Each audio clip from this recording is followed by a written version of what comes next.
What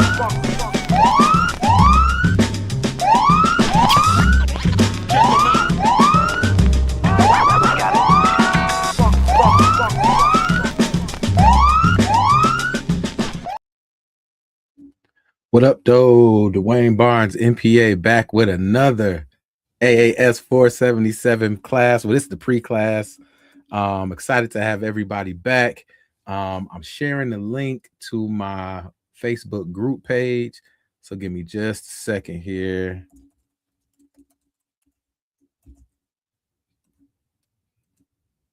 And I'll be ready to roll. Bet. All right, for sure. Let's go. Man, it's been a minute since we had a chance to connect last. I'm excited about it. If you don't know who I am, I'm Dwayne Barnes, MPA. I'm the professor of the AAS 477 African American Studies classes. This is the fourth class that we have. But before we get into all that, let me kind of talk about, well, let me take this down for a minute since we know we at the post-SOL AAS 477 post-SOL 80 to 2000 office hour pre-class. So this isn't class one. This isn't, you're not late for class and you still got to, it ain't late registration yet. You can still register for the class. But this is just a chance for me to get on and kind of bring some hype to the class that's coming and kind of bring you up to speed on how I got here and what my intentions are and what we're going to talk about in the class. So let me take this off for a minute. There we go.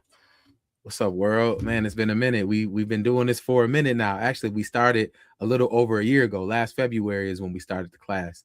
So let me bring this up. Our post-SOL class. So this is the fourth class in our AAS 477 curriculum. Last year when I started this class around Black History Month, it was a time where everybody was kind of anxious and nervous, including myself. You had a new administration. God knows what they were going to do at that time. You had, thinking the worst was going to happen and we weren't far off, depending on what your politics are.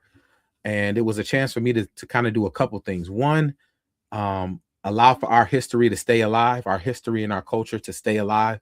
That's a passion of mine. That's a calling of mine. I was an African American Studies major at Howard University, HU. And finished up at Eastern Michigan University. So this isn't, some new to the party kind of gig. This is something that's a passion, that's a calling, that's a ministry for me. So sharing our history and culture with the masses is something that I do. It's something that I've longed to do, and it's something that I've been doing for the past year. Another reason I want to do it is I think that, we forget that our ancestors have been in this situation before. They've been against, fascist regimes. They've been in the hands of unsightly characters and policy, and they've made it through it, and they've been able to navigate that process. So this is to not only showcase our history and our culture, but to also show that our ancestors handled times that are far worse than this and navigated and made it through. So that's how we got here. That's what brought me to this.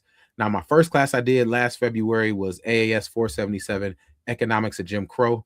And the Economics of Jim Crow class went from 1865, the end of slavery, all the way to 1954. And we did it in 5 classes. I didn't know what I was doing. I was just doing it off of I just knew I had to do something. So I did this class and I covered a lot of material. But what we basically did was we looked at the economic, political, and social philosophies of W.E.B. Du Bois, Booker T. Washington, and Marcus Garvey. And we said, how can we apply where we fit in that framework? Now, what was so unique about that framework was, W.E.B. Du Bois believed in the talented 10th, education, Pan-Africanist kind of perspective. Booker T. Washington believed in industry and having, building your skills and then getting to the other stuff later. And then you have Marcus Garvey, that was a straight up Pan-African and nationalist who brought that vibe in. So that was such a very unique conversation. And we kind of ran through that conversation. We went from 1865 to 1954 in 5 classes, an hour and a half each. So we went through a lot of really good information. If you want to find that information, you can find it on the YouTube page. I'll drop a link to the playlist for that class and the subsequent classes. So when we got through with that class, demand and my hunger was still there. So we went into our second class, AAS 477, civil rights, which was power and protest. We went from 1954 Brown v. Board all the way into 1968 when Dr. King was assassinated in the Poor People's Campaign. That class we covered in 10 classes, just the core of the civil rights movement. And what was unique about that, it wasn't necessarily about just the leaders, SNCC and SCLC and NACP and Urban League and sleeping car porters and the unions. It wasn't just about that. It was about the average everyday people who made those march protests, boycotts real. It was about the actions that ordinary individuals made, and they made extraordinary actions and how that came to be. So we talked about, some of the high level leaders that are called the leaders, but it was about the average everyday people. And my push was, we are those same average everyday people who can do huge things when, one, we take the initiative, and two, we come together as a community. From there, we went to my third class, AAS 477, Black Power, and the fight for Black liberation. We went into the 70s. So from 1968 all the way to 1980, with a specific focus on the Black Power movement. So we're talking about the Black Panthers, the Black Liberation Army, the Black Arts movement, Black exploitation movies during that time, funk music during that time. We're talking about a lot of those entities and elements that made the 70s the 70s, but that also picked up from the end of the civil rights movement. So Amiri Baraka, we were talking about, so many interesting things, and I'll drop a link to that. But this today isn't for that. That class is already passed. If you want to get that information, it's already there. Now we want to talk about what we're doing moving forward. So now, and it took me a minute, because when we finished that class, it was like, man, do I want to keep going? Because I had some other things I wanted to do, but in my heart, I knew I wasn't done telling the story. So what I said was, okay, I'll do two more. I'll do 1980 to 2000, and then I'll do 2000 to 2020 to kind of finish up the AAS 477 series. And so this is that class, the AAS 477 Post Soul. And this class is unique for a couple of different reasons. It's an opportunity for us to, one, continue the story, but two, it's the first class where I've been alive during this history we telling. So when I was doing my research and digging and trying to figure out, how do I want to frame this era? How do I want to frame this time? It was from the time where I was born to when I graduated high school, basically. So I lived through this period, but going back and looking at it with the eyes that I have now is so very unique. So the class is, like it says here, 20 years from civil rights. We're talking about the 60s to the 80s, and we're talking about 20 years to the new millennium. So we're starting in 80, going all the way through, 19 to 80s, all the 90s, and stopping at the year 2000. So it's such a unique perspective to have in such a unique time. And so this class will get more into in depth of what we want to cover. So I'm gonna bring my deck up and we'll jump into that. If you have any questions, any comments, feel free to jump in, drop it in the chat. I can see the YouTube chat. I can see the Facebook stream here. Let me see. Make sure I'm good and I can see you.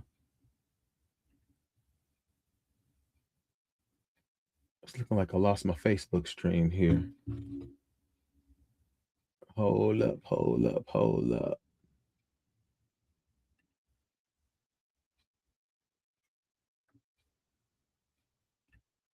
So I'm glad I'm doing this today, getting it out the way today so I can oh, there we go. Facebook is up.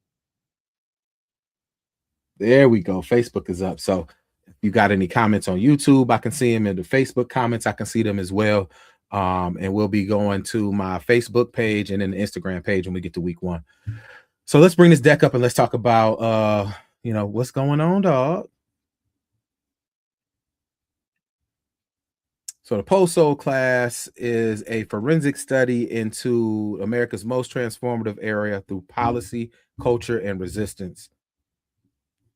So what we did is our course welcome, just kind of getting you used to what it is I'm doing, what it is I'm bringing, what my thoughts are, what my approach is going to be. We're going to talk about post-soul era a little more specifically, talk about our learning objectives, and then to look at the course roadmap, and then we getting out of here. We're going to save the good stuff for Sunday at 3:00. So this class will meet Sundays at 3 p.m. on where you're watching it now or on demand. So that you'll get a chance to watch me live, or if you can't watch it live, you can watch it when you get a chance to look at the YouTube page or here on the Facebook page. I have a link where you can sign up for the class. Now, anybody can watch the class. Anybody can take part in the class. But when you sign up, that's where you get the extra offering. So I offer a couple things. One, an outline for each course, so you can get the time frame we're talking about, an outline of what we're going to talk about, so you can stay abreast and get ready for the class. And then when it's over, I provide the talking points from that class and links to any media, books, documentaries, articles that I used or are useful to further your education. So my big thing is, if you're passionate about African American studies, if you're passionate about independent learning, this is the place for you, because I give you the links and I give you access to the information while it's still out there, while it's still free. And I let you go down whatever rabbit hole you want to go down. I'm teaching what I'm teaching, but if you find something that's particularly interesting along the way, I want you to go deeper in that. You might find a book, you might watch a documentary, you might find an article, you might find a new author or a new filmmaker that you like off of some of this information. So as long as you getting that information, that's important to me. So when you sign up for the class, you get the extras and the stuff that helps you go further in the class. Without it, you still can get the lectures and you still can get an opportunity to interact with me, but you won't get all that extra stuff. So let's talk about how we're going to do this investigation into the post-soul era. So we're going to start, through the lens of civil rights, the inheritance. So, all right, you had a generation of people who were supposed to get that dream. Those bills were passed. And these are the kids of that generation. But were those hopes fulfilled? And so we're going to also take an interdisciplinary look at this. This isn't just a history class. African American studies isn't just history. It's when you go through political science, sociology, economics, business, communications, to analyze what was going on during that time, and then even through hindsight. So we look at it as it was, and we look at it through the lens of time. We also want to ensure that we're looking at not just the what happened, but why it happened, how it happened, and how it's affecting today. And then we're also using truth with empathy. This was a really tough time. Crack came and changed the game. And a lot of people we know, I'm from this generation. A lot of people we know, uncles, cousins, some people's parents, some people's grandparents, some people's brothers, sisters, was dealing with crack in a major way. And we'll talk about why and how it wasn't an incident, how it wasn't an accident that so many crackheads, or your mama on crack, or you on, or whatever. It wasn't a coincidence. It was intentionally done. And so this class is a 3-pillar kind of a course here. We're talking about the war on drugs, which was the federal policy used as a weapon. Drugs came into this country through U.S. hands, into urban communities. Guns came into urban communities to get people to get involved. And then they set a set of laws to punish those people who did it once the drugs got here. We're going to talk about hip hop. Now, I've had a love relationship with hip hop because I was born into that. But when it turned 50, I did a Black Music Month podcast with a homeboy of mine, and I really got a bad taste in my mouth by the culture because I was so innocent and blind in it. I wasn't able to see it for what it was. But since then, I've rekindled my love for the hip hop culture. And we're going to tell the story from the 70s of when it was born all the way into the year 2000 when it became a global force, looking at a lot of different elements and eras through that story. We're also going to look at this interesting kind of notion because on one hand, you had poverty, crack, and the war on drugs. But in the same respect, at the same time, you had the Black middle class expanding and the underclass suffering. So when you saw people like Buppies, if you ever heard that title, or the Cosby Show, the Cosby Family, that represented where the other part of our culture was that wasn't in poverty, that wasn't necessarily working or blue collar, wasn't crack. So this very kind of interesting dynamic. And then also the 80s was a very interesting time where you think of the crossover black celebrity. For the first time, you had people like Michael Jackson, Michael Jordan, Magic Johnson, Whitney Houston, Prince, etc., taking leading roles in pop culture, Eddie Murphy. And so, it was a very interesting thing. You saw black. So from the 70s, it was more in the black exploitation market where they started to grow. In the 80s, they crossed over. And we'll talk about the dynamics of that in the post-soul era. And let me give a quick shout out. Nelson George, a writer, a filmmaker. He wrote a book called Post Soul, talking about the 80s.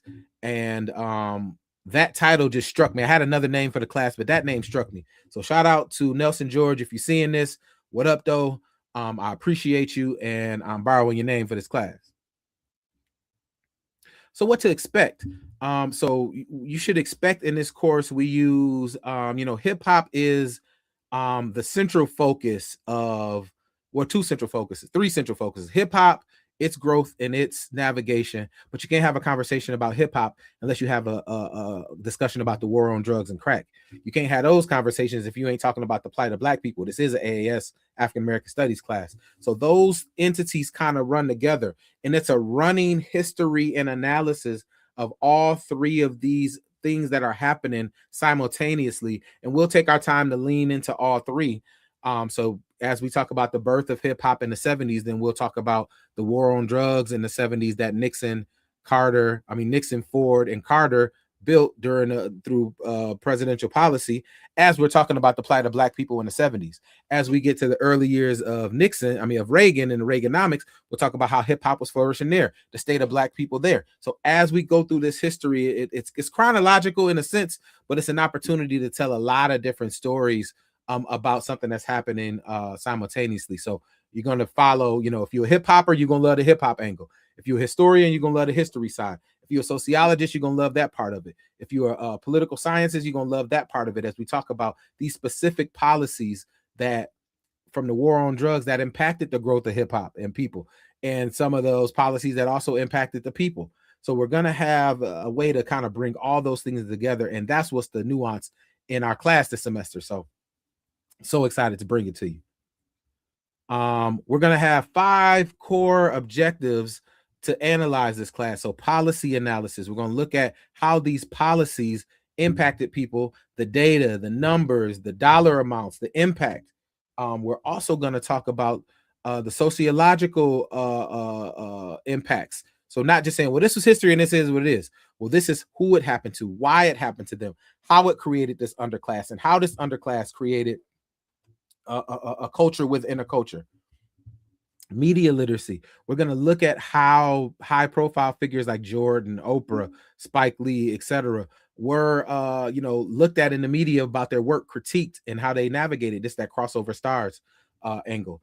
Political history. We're going to look at how Jesse Jackson's campaign, while he didn't win both of those presidential campaigns, lit the country on fire and provided hope for black folks along the way. And then business and economics, not only the vertical integration of hip hop, but during this time, black business there were some stalwarts in the black business in black business during this time that we're going to take a look at, not just hip hop, but across the board in general business as well, in addition to what hip hop was bringing to the table. We're also going to talk about, leaders rising, Farrakhan and Ben Chavez, and the founding of Afrocentricity, and a lot of intellectual thought that was going on campuses as well. And I want to take a quick, I'll do that, and then I'll move to the next thing. So like I mentioned earlier, this is going to be a virtual class. We meet Sundays at 3 p.m. starting this Sunday with week 1.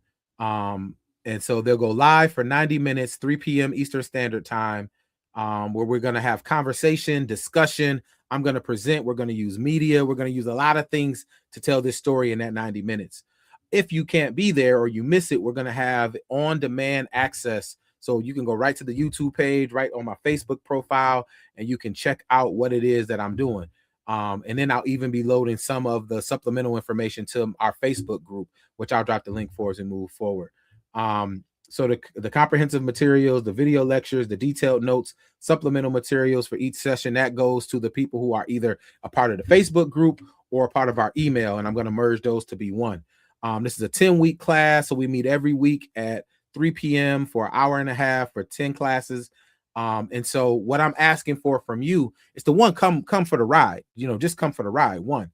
But then two, curiosity, critical thinking, dedication to self-improvement. You know what? You may never say a word to me. I would hate if you did that, but you might say, man, these links that you gave me really helped me share this information, or I shared your video, or I liked it. But come ready to have a discussion. You might disagree with what I'm saying.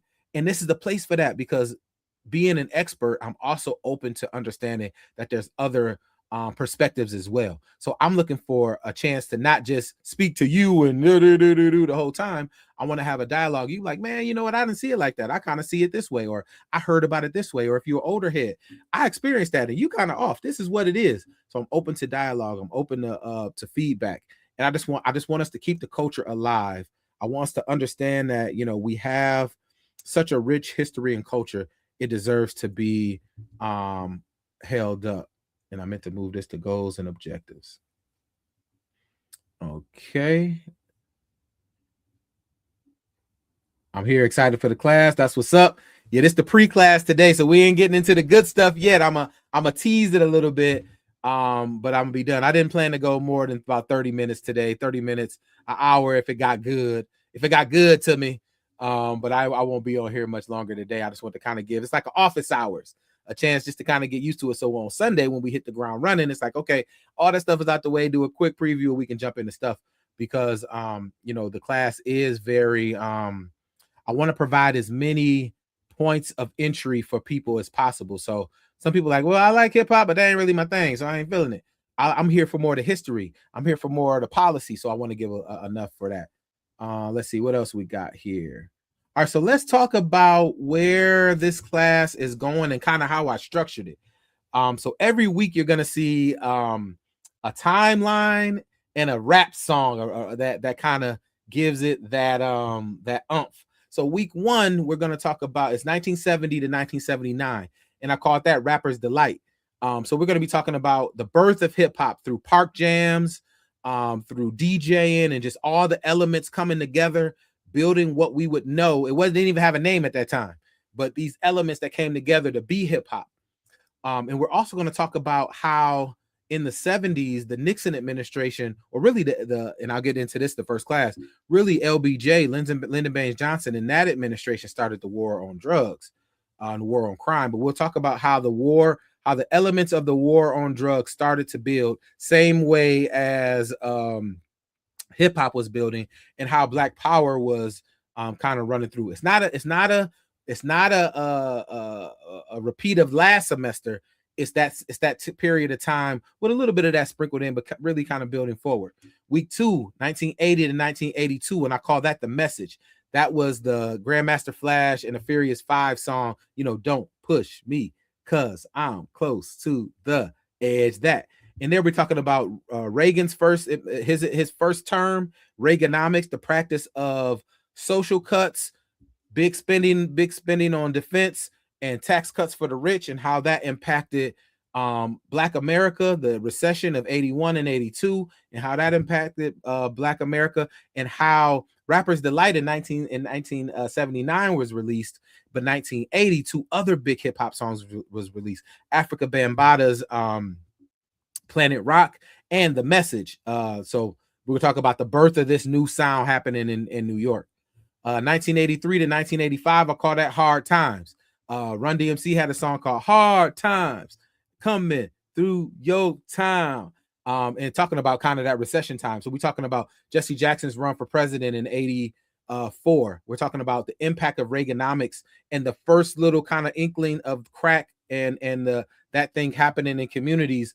Unemployment, violence happening in communities, and crack just seeping through. We go talk about Def Jam and how they started, Russell Simmons and Def Jam, how they started to kind of build this industry out, because as we'll talk about later, this went from things you did in the park to being an industry. So you had to build it from the ground up. This wasn't soul music. This wasn't funk music. This wasn't jazz. This wasn't those things that we had. We were building this from the beginning. So it took a lot to do that. And the rise of Buppies. This is that Bill Cosby era. These young Black professionals who made it through undergrad, who studied law, medicine, science, were executives. The first time in our history that we got to see a class of people really burst into the scene. So that's what the Cosbys was speaking to. These are people who are, upper middle class, people who like to spend, people who like to floss, people who got the promise of civil rights, but still had to live with the reality. Week 4, we go to the mid 80s, and that's when the song here is 9mm. Boogie Down Productions, KRS-One and his squad had a song called ba-da-da-dang, ba-da-da-da-dang, listen to my 9mm go bang. And it was like a gangster kind of record, but it was speaking to the violence that came with the crack trade in urban communities. We're going to talk about the Len Bias law. Len Bias was a star basketball player from the University of Maryland who ended up overdosing on coke right after he got drafted to the Boston Celtics. And that started that was one of the big parts of the war on drugs, is this law that gave you, harsher sentencing for coke over crack or crack over coke, mandatory minimums, overzealous police, all of those things. We'll get into that. We'll get into the splash that Eazy-E and NWA made into the rap industry. Also speaking to the conditions of crack and gangs and urban communities. So when you heard this music, while it may have been used to detriment the power of hip hop, this is a reflection of what's going on. You put the drugs in the community, you put the guns in the community, you put lucrative opportunities to make some money in it, you're going to have gangster stuff rising up. And NWA and Eazy-E, especially at the beginning, was there at the beginning to talk about, what it looked like. So was KRS-One, so was Public Enemy, etc. But we'll get into that. And then also the corporate ambitions of Black. If you ever read a book called Why Should White Guys Have All the Fun? Reginald Lewis, the first $1 billion acquisition in corporate. This is what on that Buppy story. So as you see, these stories go from war on drugs to hip hop to what was going on in Black culture, from the have-nots to the haves as well. So it's a very interesting kind of narrative. 1989, Fight the Power. That was by Public Enemy. And if you ever seen the movie, Do the Right Thing, that's how the song started. 1989, the number, another summer, word to the funky drummer. That's 1989. And so we'll talk about hip hop's first Grammy and the drama that came along with that, the Kerry Commission. So when I talked about the U.S. bringing drugs into the United States, there was a commission put together to see if the CIA had something to do with that. And it's going to be an interesting turn of what we find there on how it got into the country. And then the second, in addition to other things, the second Jesse Jackson campaign that went along with the second Reagan campaign. So Run, Jesse, Run Part 2, Reagan, and what was going on. Now you got crack. Now you got the war on drugs. Now you got hip hop. You got this whole kind of thing happening in the mid 80s. And so this conversation, fight the power. How were we fighting the power? We saw drugs in the community that we didn't have. Everybody wasn't selling dope. Everybody wasn't benefiting from that. A lot of us wanted it out the community. So how were we fighting the power during that time? And then we get to the second half of the class. So the class is like the 80s is one half, the 90s is the other half, but a lot of the things stay relevant there. So when you get to 1990 to 92, I called it You Can't Touch This, because 1990 was I'll get into that later. 1990 was a big year for hip hop as it relates to crossover. That was the year we had Hammer, with You Can't Touch This. You had Vanilla Ice. I know. Ice Ice Baby, but we danced to it as kids. You did. And we had Oh Me So Horny, 2 Live Crew. So you had this interesting thing happening in hip hop. No longer was it this kind of disco, oh, it'll pass, this over. Nah, you start to cross over and get #1 pop hits, and it started to influence not only the ghetto communities, but pop culture at large. At that time, you also had the LA riots coming off the Rodney King situation. BET, Robert Johnson. I bet you didn't know this. Robert Johnson started BET in 1980. In 1991, the business went public. It was the first Black company ever traded on Wall Street, on the stock exchange. And so we'll get into that. And it was all a dream era. When I say it was all a dream, it was, you know, the you waking up from the dream into the nightmare of this kind of interesting thing happening. Week 7, we go to 1993 to 1995. I chose What's My Name. I could have put the Chronic there, but I put What's My Name. That's the Snoop Doggy Dog. That era. So West Coast came on hard with Dr. Dre and the Chronic in 1992. Snoop came right after him. And so that was such an interesting kind of transition for a lot of things. One, gangster rap came, and that was the name of the game. But gangster rap wasn't the name of the game just because it was entertaining. To those who put it, hip hop had a very interesting dynamic. It was at its core one thing, but when it became an industry, it became a part of how you market it. So it was marketed it as this is just good, fun music that's gangster and we love it. But that was a reflection of what was going on in urban communities. It's guns, it's drugs, it's policy, it's all these things happening. So this stuff is happening. And so this is the gangster. This is around where we'll talk more about the gangster rap influx. The Million Man March was 1995. Clinton's crime bill, 1994. That was the where we transferred from the war on drugs to mass incarceration, where you took all those people who were selling drugs and you opened up private prisons and you put all these brothers in prison.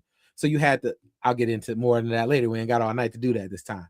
And then there was also a war on gangster rap. See Dolores Tucker, who when I was little, I was like, I was listening to Pac and everybody else. She don't know what she's talking about. But looking back on it, she kind of had a point on the impact of gangster rap on urban communities and holding those corporations accountable who funded this thing to say, no, we don't want what the Tribe Called Quest is doing. We don't want what De La Soul is doing. We don't want what Public Enemy is doing. We don't want what KRS-One is doing. We want this gangster stuff and we want it now. So she was right about that. And we'll talk about how Black folks even said, hold on, we got a problem going on here. Every woman ain't no bitch or a hoe. Every person, Black man walking down the street ain't no nigga. And everybody ain't selling drugs. Hold on, let's pull this thing back together.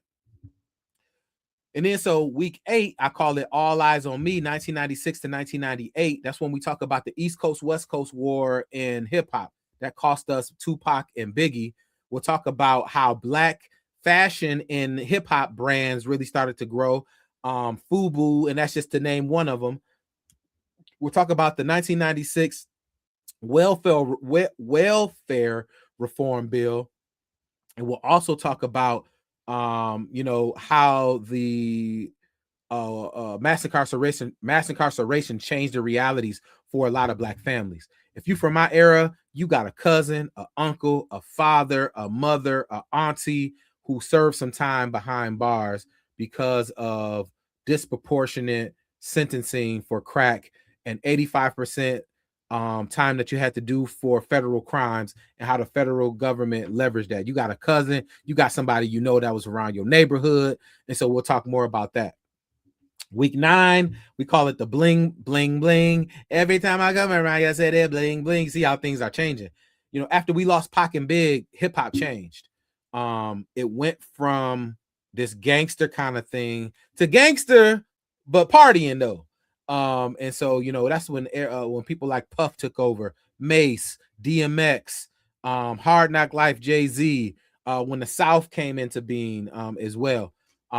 Cash Money, Master P, etc. So from the hood to the boardroom, the .com boom was just on the precipice of happening. The Millennium Blues. Who remember Y2K? All the computers is gonna shut down. What's gonna happen? We had an election. Bill Clinton was wrapping up his presidency, and we were going to elect a new president. I voted. That was my first time I voted. And then week 10, we're going to talk about a final review of everything that we talked about during the class, from 80 to 2000, synthesizing 2 decades of struggle into triumph and transformation. We'll have a midterm somewhere in the middle, probably when the 80s is over, to talk about the 80s. And we'll take that last class to talk about the 90s, and then we'll put them both together. So it's a very interesting course where we're going to talk about war on drugs, Black folks, and hip hop. I didn't want to give too much away today, just enough to tickle your fancy and whet your appetite, but to get us going. We talked about that mass incarceration, hip hop's evolution. Oh, and the digital divide. A part of Black business. Well, I'll say this: the digital divide happened. Now, luckily for me, I was on the other side of the digital divide, so we had a laptop, we had the internet, Great Lakes Free Net or AOL or whatever you want to call it. We had access to the internet, so. But the digital divide happened, and it separated the haves from the have-nots And that was a big part of the late 90s as we moved into the year 2000. Again, join a community of scholars committed to forensic truth telling. We're going to go in this class and look at it through a sociology lens, through a economics lens, through a history lens, through a business lens, a lot of these different ways to look at it. I'll drop the link below so you can, and I'll do that now. I'll drop the link below to register for the class and to get to the Facebook group. If I had to choose between either the Facebook group or the sign up for the class, I would rather you go to the Facebook group, because everything I'm going to give in the email, I'm going to put on the Facebook group. So if you see this here, type this into and I'm put it in the Facebook as well. Type this into Facebook and you can get to the Facebook group, and I'm going to have an Instagram one as well. If you want to sign up for the class and get your updates via email, I ain't all on Facebook like that. You can use this form to sign up for updates, to sign up for all the things that I said are going to come through the class, and I'm going to put it in both. And feel free, if you have any questions, you can send me an email at, let me see, let me get I thought I had this link ready and I didn't.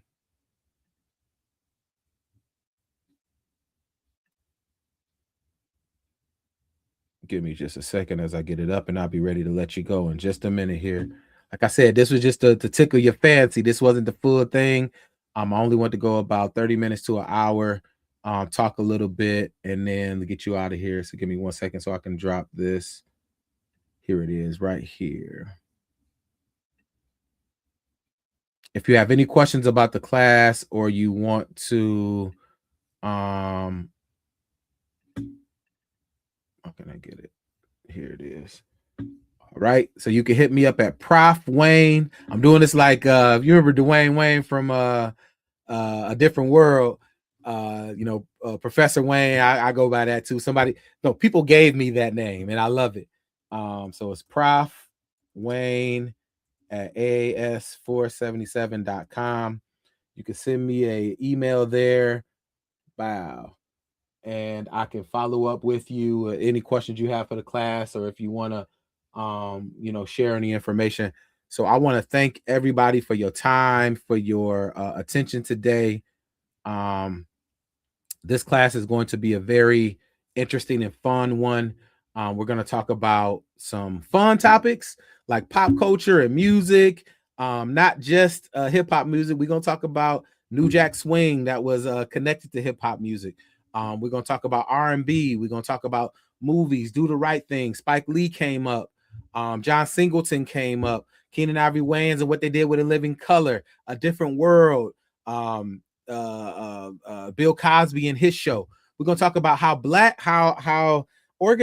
businesses built Arsenio Hall show, how organizations built their company on black backs, like Fox, for example. They started with In Living Color. They started with in the 90s, In Living Color, Martin, Living Single, New York Undercover, on building it up. And then they said, no, we good. UPN started with the Wayans brothers, Moesha, Sister, all these, and said, no, we good. So we're gonna talk about how those things happen. We're gonna talk about a lot that happened through the era that I was born and lived through. And I look forward to having you guys along with me. I'm gonna let you go. Sunday is going down, week 1, and you're gonna get an update video from me on my social media to get you ready for Sunday. And Sunday we're going full go. This was Office Hours AAS 477. Let me get this up here. AAS 477 Post Soul. We're going from 1980 to the year 2000. I appreciate you. Come get this knowledge. Come have fun, and let's kick it on Sundays from 3 to 4:30. I enjoyed giving this preview today, and I'll see you next week. Peace.